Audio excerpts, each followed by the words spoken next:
Hello all and welcome to my look at the Doncaster versus City game. So for those who didn't see the result, we lost 2-1, and it's just all of a sudden the season's changed slightly because when I last did a video we just beat Southend 4-0 and we were on the 4-game winning streak. We won 4 from 4 and we were top, and now we have lost the last two against MK Dons and Doncaster, both by 2-1. I think we're 7th at the moment. If we'd have won today, we'd actually be top. But it's still early in the season, so it's always going to change. And to be fair, I always said I'd be happy with top half.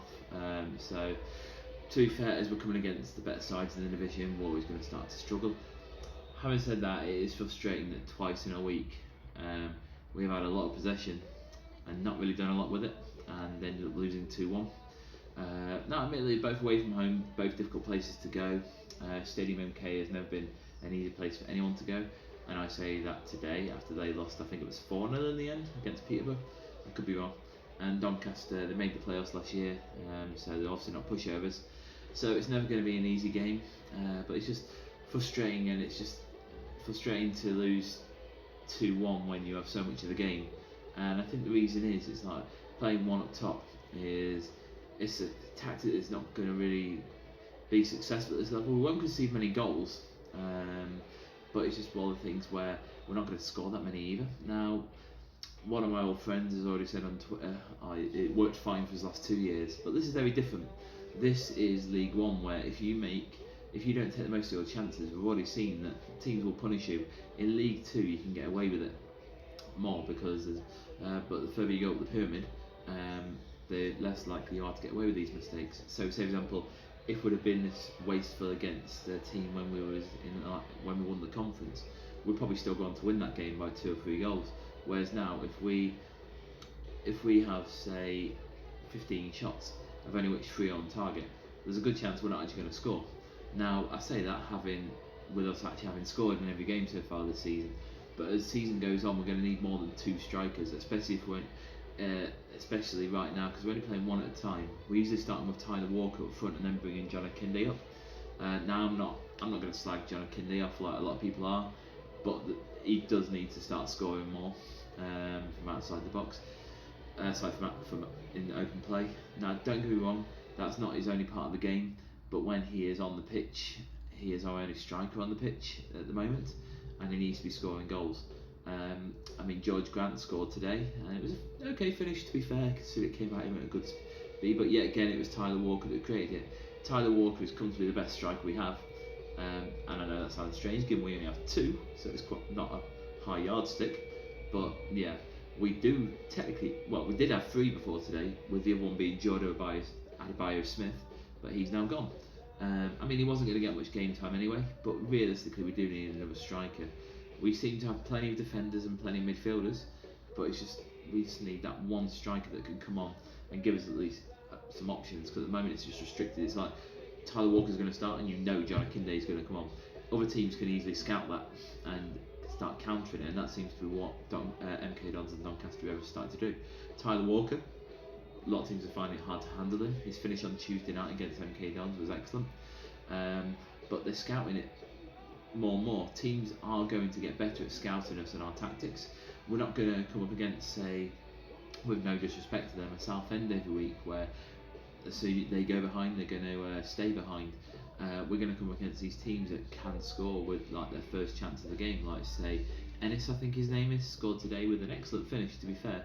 But before that, we were all over Doncaster, and we need to learn to come up with these better ways of finishing chances that we create, because the midfield are actually getting a lot of the ball. They're just not creating many chances for the strikers, and when the strikers get them, they're not really having that many shots, at least on target. Having said that, today there were a few interesting refereeing decisions. Now, I'm not one to normally blame a referee, but I believe when we were 1-1, it was just after Grant had scored. I think it was Anderson, I could be wrong, ran down the right hand wing and was fouled, but the referee gave advantage, and it was fouled again in the area, but the referee pulled it back for the first advantage. Now, if you're going to potentially get a penalty in that first advantage, the advantage that plays on, then that should be the one that gets that gets the foul awarded to it, not the first instant. It reminds me of a few years ago. I can't remember who we were playing. It was quite a while ago. We were playing someone who they got fouled, say halfway between where the area is and where the touchline is, and the referee gave advantage. They went and had a shot, and then they pulled it back. It's like, what the? They've had the advantage, play that, and it should be the same. We should have had a penalty at that point. But to be fair, I don't like criticising referees. I'm not one of those that goes around just saying we only lost that game because of referees. Because ultimately, yeah, it would have been good to get a penalty. And I think Akinde was a striker on the pitch at the time. His record from penalties is actually quite good. I'm pretty certain he still only missed the one against Notts County last year. I could be wrong on that case again. I'm not entirely sure. But yeah, it was just one of those games where we came up against a really good side, and we're one of those sides where, at the moment, it reminds me of a lot of when we got back in the league in that first year in League Two, where any time we came up against, say, a team that we expect to finish at the lower end of the table, excuse me a second, we will probably do quite well. But any time we come against a half decent side, we will, for this first year, we'll probably struggle. At the moment, because we're just trying to find our feet in this division. So it's again, I can't remember the exact games, but in the first season back in the league, we won a bit of a winning streak, I think, and everyone was thinking, oh yeah, we'll get automatic promotion, because I think we went up to third.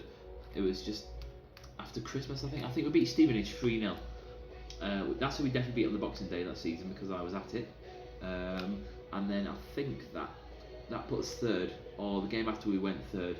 And everyone was talking about even potentially a title run, because I don't think we were that far behind. I think Accrington were top at the time and Luton were second, all the way round. And we went to Luton, and Luton beat us quite badly. I mean, it was only 4-2, but they were all over us. So yeah, we're in that sort of phase at the moment. So yeah, I'm not that worried. I mean, ultimately, I think we've got enough that we won't be in any trouble. I've said all along I'll be happy with mid-table. Like anything higher than mid-table, great. If we somehow put together a playoff push, then great. Then yeah, we'll see what happens. But yeah, so that's my thoughts on the game today. I won't have any more thoughts videos till the end of September, for the simple reason that I'm actually going to be going to the next few games, and so I'm actually going to try and do vlog videos. Ended up vlogging quite a while, so I'll be at the Fleetwood game next week, as I will be in Lincoln for a change, and then the week after I'm going back to Lisbon in between, and then I'll be back for the High Wycombe game. Mainly because, for those who haven't watched these videos for a while, I used to live in High Wycombe, and I have a few friends that are Wycombe fans, and I sort of want to win. Although they did have a really good coming behind win today against Southend, assuming the game didn't not finish 4-3. I haven't actually checked the final scores. I just know what it was with like 2 minutes to go. But anyway, so yeah, I'll be doing that, and then I think Bristol Rovers the week after. The reason I'm going to be at all three of these games for the simple reason I'm back in the UK for a few weeks, minus 4 days, to celebrate my birthday. 35 this year, Jesus. But yeah, so I'll hope to do some vlogs at that point, or at least clips. I might just do one. I might do all three. I'm not entirely sure. I'm definitely going to all three games. I definitely want to get clips from all three.